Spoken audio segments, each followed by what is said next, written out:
नमस्कार, आप देख रहे हैं अपना सिटी न्यूज। मैं मोनिका भारती। आइए नजर डालते हैं आज की कुछ खास खबरों पर।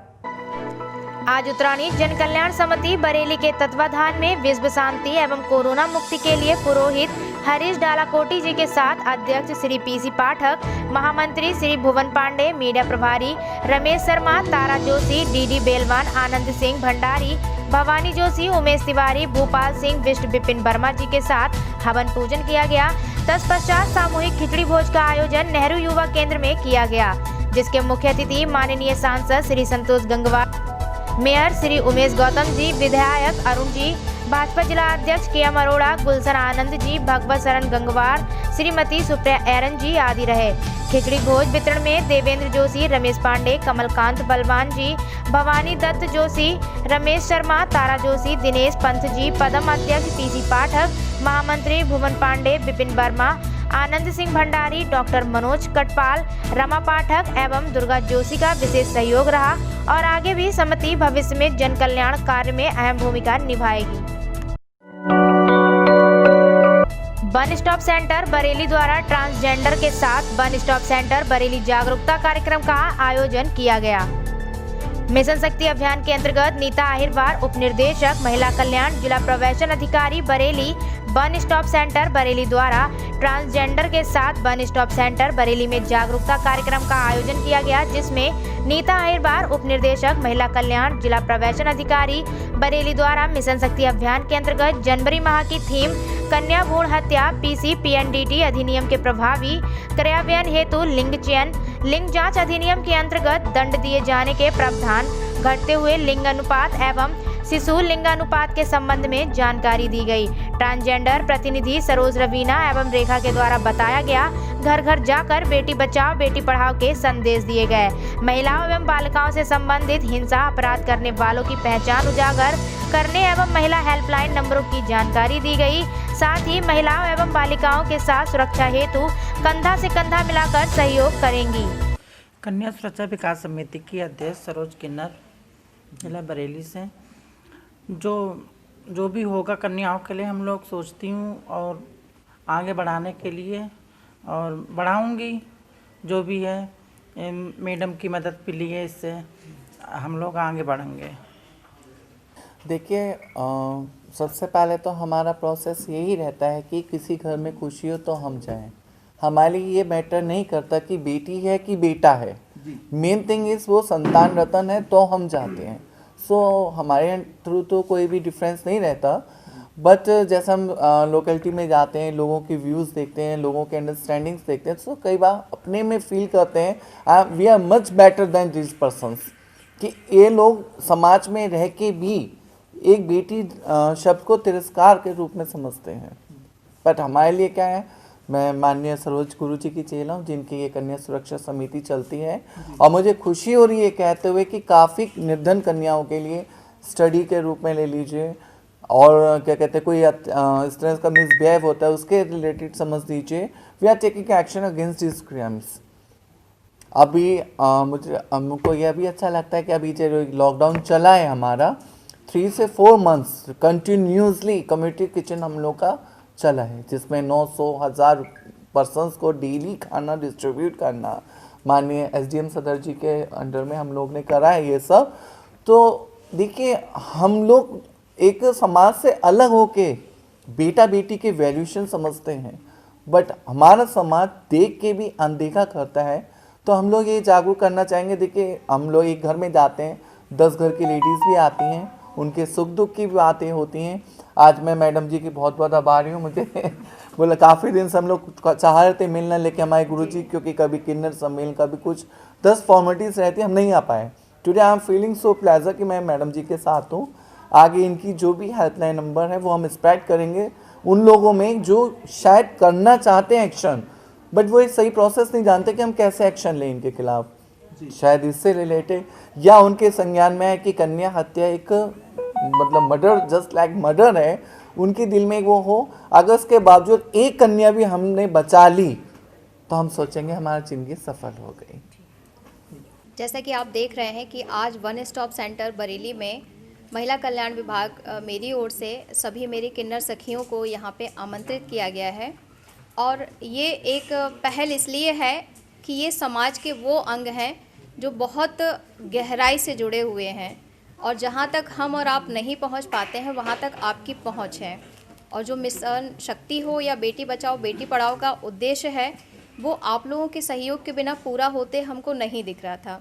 इसीलिए आज हमने सरोज जी को है, रवीना जी हैं और बाकी हमारी बहुत सारी सखियाँ यहाँ पे आई हुई हैं जिनको कि हम महिला कल्याण विभाग, बेटी बचाओ बेटी पढ़ाओ, विभिन्न सहायता नंबरों और कन्या भ्रूण हत्या रोकने के लिए हम लोग कैसे इस चीज़ को रोक सकते हैं या कैसे काम करेंगे, उसी के लिए आज हम लोगों ने एक छोटी सी मीटिंग जागरूकता कार्यक्रम रखा हुआ है सभी के साथ।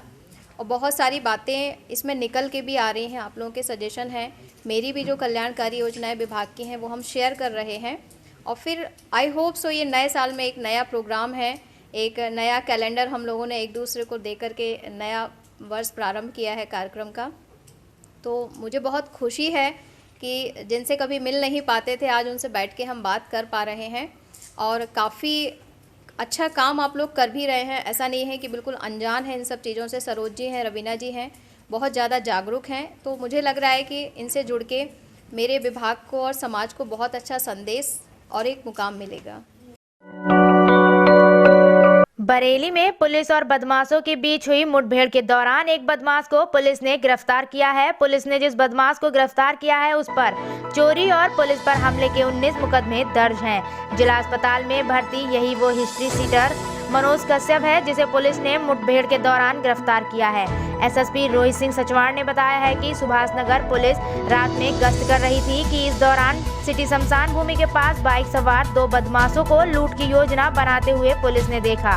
पुलिस को देखते ही बदमाशों ने अंधाधुंध फायरिंग शुरू कर दी। जवाब में पुलिस ने भी बदमाशों पर फायरिंग की जिसमें मनोज कश्यप के पैर में गोली लगी। पैर में गोली लगने से घायल बदमाश जमीन पर गिर पड़ा जबकि उसका दूसरा साथी भागने में कामयाब हो गया। मनोज पर 19 मुकदमे दर्ज हैं। इसमें लूट और चोरी के मुकदमे हैं। इसी तरह इसका जो साथी है वो वहाँ से भागने में भाग गया वहाँ से और उसके ऊपर भी लगभग 6 मुकदमे दर्ज हैं। पुलिस के द्वारा दूसरे व्यक्ति को भी गिरफ्तार करने का प्रयास चल रहा है और दूसरे व्यक्ति को भी गिरफ्तार करके इनको जेल भेजा जा रहा है। अंतर्राष्ट्रीय स्तर पर मादक पदार्थों की तस्करी के लिए बदनाम फतेहगंज पश्चिमी के एक तस्कर को बरेली किला पुलिस ने 50 लाख की स्मैक के साथ गिरफ्तार किया है। तस्कर के पास 500 ग्राम स्मैक बरामद हुई है। तस्कर फतेहगंज पश्चिमी इलाके का निवासी है।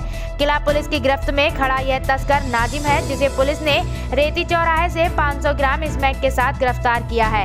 एसएसपी रोहित सिंह सचवाण ने बताया कि फतेहगंज पश्चिमी निवासी नाजिम को किला पुलिस ने 50 लाख की स्मैक के साथ गिरफ्तार किया है। फतेहगंज पश्चिमी, मीरगंज और फरीदपुर वो इलाके हैं जो मादक पदार्थों की तस्करी के लिए अंतर्राष्ट्रीय स्तर पर बदनाम है। इन इलाकों में दिल्ली और पंजाब की पुलिस आए दिन छापेमारी करती रहती है। इसमें बेचने का प्रयास किया जा रहा था। पुलिस के द्वारा इसको गिरफ्तार किया गया और ये 500 ग्राम स्मैक के साथ इसको पकड़ा गया जिसकी कीमत लगभग 50 लाख के आसपास बताई जा रही है। इसके ऊपर एनडीपीएस की अलग अलग धाराओं में मुकदमा पंजीकृत करके इसको गिरफ्तार करके जेल भेजा जा रहा है। क्या कुछ पता चल सका ये पहले भी इस तरीके की? हाँ, ये जो है एक जो फतेहगंज पश्चिमी और जो फरीदपुर इस तरह के जो एरिया हैं जहाँ पर ये स्मैक की तस्करी के आरोप यहाँ पे लगते हैं, तो इसमें ऐसे लोग वहाँ से स्मैक लाकर यहाँ बेचने का, पुराने क्षेत्र में बेचने का प्रयास करते हैं। उसी दौरान इसको पकड़ा गया है।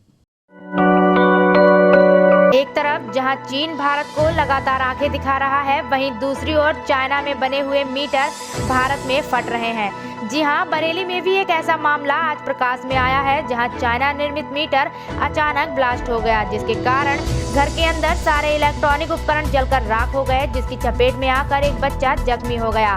बरेली के थाना सुभाष नगर के करगना क्षेत्र में एक घर में अचानक जोरदार आवाज से पूरा इलाका दहल गया। आसपास के लोगों ने जब घर के पास जाकर देखा तो घर के बाहर लगा हुआ चाइना निर्मित मीटर फटा हुआ था जिसके कारण घर के अंदर के सारे इलेक्ट्रॉनिक उपकरण का भी खास नुकसान हो गया। उपकरण के जलने के कारण एक बच्चा भी जख्मी हो गया जिसे इलाके के लोगों ने तत्काल अस्पताल पहुंचाकर उसका प्राथमिक उपचार कराया। वहीं घर के मालिक का कहना था कि मीटर के ब्लास्ट होने से सारे इलेक्ट्रॉनिक उपकरण भी बर्बाद हो गए। क्या नाम है आपका? मेरा चमनलाल नाम है। चमनलाल जी, बताइए क्या घटना घटी, क्या हुआ है? मेरे घर में तो अब क्या बतलाऊँ मैं आपको, मेरा तो सब जल गया है। नहीं सब, मेरी टीवी, फ्रिज, बत्ती भाई नहीं सर, लेंटर भी बिजली विभाग वाले नहीं, कोई एक्शन नहीं ले रहा है बत्ती वाले। मैं जानने आऊँगा कौन सा एरिया का पावर हो सकता है ये? स्वास्थ्य इस मामले में बिजली कर्मचारी किसी प्रकार की कोई सहायता नहीं कर रहे हैं। वहीं घर की महिलाओं का कहना है जब ब्लास्ट हुआ तो लगा सिलेंडर फटा, जिसके कारण घर के लिंटर में भी दरार आ गई। घर की सारी वायरिंग से लेकर इलेक्ट्रॉनिक उपकरण तक सारे खराब हो गए। अलग गिरे जाके और बच्चों की चोट भी लग गई है और पूरी वायरिंग खराब हो गई है। मीटर अंदर का बाहर का सब जल गया हमारे, और बत्ती कहीं एक तार भी नहीं कहीं बचा। हमारे फ्रिज और इन्वर्टर सब चीज़ फट गई, कहीं कुछ नहीं है घर में। तो बिजली विभाग वाले कंप्लेंट की, क्या कहा उन्होंने? उन्हें पहली बात तक फ़ोन ही नहीं उठाया, पहले फ़ोन नहीं उठाया। इसके बाद हम लोग गए बिजली घर, फिर उन्होंने कही क्या नाम आ रहे हैं, बत्ती वाले आ रहे हैं, फिर आए के चले गए वो लोग जो मीटर लगाते हैं। अब मीटर जब वायरिंग ही नहीं घर में आए तो वायरिंग मीटर क्या करेगा? कौन सा मीटर था ये? नया वाले स्मार्ट मीटर। अच्छा, वो नहीं जानते हम। हाँ, 11 बजे का टाइम था, एकदम वो अचानक से एकदम धमाका हुआ था लाइट के उससे, और बच्चे बैठे हुए थे ताप रहे थे, तो वहाँ पे एकदम लाइट के बच्चे चिंगारी हुई थी, तो बच्चों की चोट लगी, हल्की से बच्चों के सबकी चोट लगी, पूरे घर का नुकसान हो गया है। क्या क्या खराब हुआ आपका? इसमें सभी पूरा ही घर वो हो गया, जो घर में होते हैं लाइट के जो भी सामान है, लाइट का फ्रिज, इन्वर्टर है, जो भी सभी खराब हो गए। हाँ, बच्चे की चोट लगी है। गए। फिलहाल चाइनीज मीटर इस तरह से क्यों फट रहा है, यह तो बिजली विभाग के अधिकारी ही जांच के बाद बता सकते हैं। लेकिन अगर इन मीटरों में खामियां पाई गई तो इस तरह के मीटर पूरी बरेली जनपद में लाखों की तादाद में लगे हुए हैं। अगर ऐसा हादसा फिर दोबारा होता है तो बिजली विभाग के सामने बड़ी समस्या खड़ी हो जाएगी। साथ ही साथ लोगों के दिलों में इस मीटर को लेकर डर पैदा हो जाएगा। सुरक्षा की भावना के चलते ना छोड़ दे कोई बच्ची अपनी पढ़ाई, यही मिशन स्वावलंबन का मूल मंत्र। जिलाधिकारी नितेश कुमार ने कहा, कोई बच्ची असुरक्षा की भावना के चलते अपनी पढ़ाई ना छोड़ दे, उसे आत्मरक्षा के उपाय आने चाहिए। उसका आत्मबल इतना जबरदस्त होना चाहिए कि कहीं परिस्थिति में भी ना डरे, ना पराजित हो। यही मूल मंत्र है मिशन स्वावलंबन का। जिलाधिकारी नितेश कुमार आज राजकीय इंटर कॉलेज के प्रांगण में मिशन स्वावलंबन के अंतर्गत प्रशिक्षण कार्यक्रम का समापन समारोह को संबोधित कर रहे थे। उन्होंने कहा कि उनका लक्ष्य है कि एक साल में बरेली जनपद की कम से कम 1 लाख बच्चियों को आत्मरक्षा के गुर जैसे कि जोड़ो, कराटे, ताइक्वांडो को सिखा दिया जाए। उन्होंने कहा, यह ट्रेनिंग इतनी स्तरीय हो कि स्कूल जाने वाली लड़कियां किसी भी तरह अपने आप को कमजोर ना समझने पाए, उनमें इतना आत्मविश्वास पनप जाए कि उनसे कोई टक्कर ना ले पाए। उन्होंने कहा, माध्यमिक स्कूलों के जिन 105 शिक्षकों को मास्टर ट्रेनर के रूप में तैयार किया गया है, वे सब 20-20 बच्चियों को आत्मरक्षा के अपने अपने स्कूलों में जाकर ट्रेनिंग दें। इसी तरह यह सिलसिला चलता रहे और आत्मरक्षा की जो मशाल जलाई है उसका उजाला पूरी जनपद में फैल जाए। उन्होंने कहा, लड़कियों को इतना सशक्त करें कि भय का माहौल ही समाप्त हो जाए। श्री नितेश कुमार ने कहा, यह कोई एक दिन का काम नहीं है, यह एक सतत प्रक्रिया है। सभी को जुड़ना होगा, लोग स्वयं जुड़ें और सब लोग मिशन स्वावलंबन का हिस्सा बने। इस संबंध में उन्होंने बताया कि हरुनगला में एक स्थायी प्रशिक्षण शिविर चलाया जा रहा है और अब इसे राजकीय इंटर कॉलेज में भी स्थायी रूप से प्रशिक्षण देने की व्यवस्था की जाए। उन्होंने यह भी कहा, जो शिक्षक यहां आएंगे उनकी हाजिरी यहीं लगेगी। जिलाधिकारी ने बताया कि मिशन शक्ति के दौरान महिलाओं से बातचीत में उन्हें एहसास हुआ कि काफी संख्या में विशेष रूप से ये ग्रामीण अंचलों की छात्राएं केवल इस कारण नहीं पढ़ पाती हैं कि उनमें असुरक्षा की भावना पनप जाती है। तभी उनके मन में था कि इस समस्या का स्थानीय समाधान किया जाए। तभी उनके मन में मिशन स्वावलंबन ने आकार लिया। जिलाधिकारी ने बताया, उन्हें जो फीडबैक मिला है उसके अनुसार जोड़ो, कराटे आदि के प्रशिक्षण से मन के विकार यदि किसी कारण पैदा हो गए तो वह भी दूर होने लगते हैं। यही कारण है इस मिशन से काफी संख्या में महिला शिक्षक स्वप्रेरणा से ही जुड़ी रहें। उन्होंने कहा, सकारात्मक सोच से सब कुछ बदल जाता है। उन्होंने कहा कि बिना किसी अतिरिक्त धनराशि केवल उपलब्ध संसाधनों से ही मिशन स्वावलंबन चलाया जा रहा है। जिलाधिकारी ने इस अवसर पर ब्लैक बेल्ट, मास्टर ट्रेनर्स तथा अन्य प्रशिक्षकों को उपहार देकर सम्मानित किया। इसके बाद कॉलेज में जो क्लासेस का सौंदर्यीकरण का कार्य चल रहा है उसका भी उन्होंने निरीक्षण किया। उन्हीं की पहल पर राजकीय इंटर कॉलेज में जो स्मार्ट कॉलेजेस बनवाए जा रहे हैं उनको भी उन्होंने देखा।